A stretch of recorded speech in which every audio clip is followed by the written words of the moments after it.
Okay guys, another unboxing video for today. Yes, may dumating tayong items. Ito, naka-plastic lang siya yata, no? Okay, so check na natin siya, no? Plastic, pero meron siyang bubble wrap naman sa loob. Ayan, meron siyang label guys.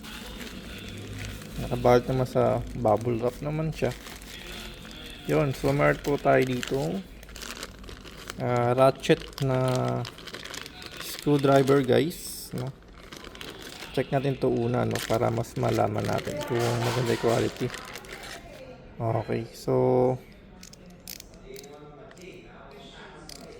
okay naman siya guys, no. Okay, so sukat natin kung may mapagkakasya natin tong isa na to. Yun.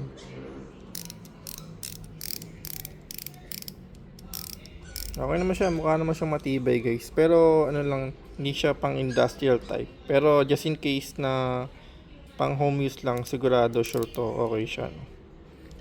Magaan lang din, parang masarap siyang i-gamitin.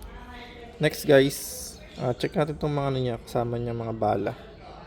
Yan yung kasama niyang bala. Okay, so yung link nito description guys, para direkta na kayo sa seller natin, i-drop below ko na lang po, no? Para direkta na po kayo sa mismong ano natin, bilihan. So ito guys, paliktaran siya guys, ano, pero pa L-type nga siya. Check natin yung kasamang bala. Okay, so check natin to kung kasya. Yun, pasok siya guys, oh. Ayan, saka ito matigas siya, hindi siya basta-basta, ano. Baliktaran siya, pero dito, di ba? Ito may handle siya dito, pero dito din mas maano siya. Ayan, mas secured. Ratchet ba to? Hindi, no? Pero secured siya. Yun guys.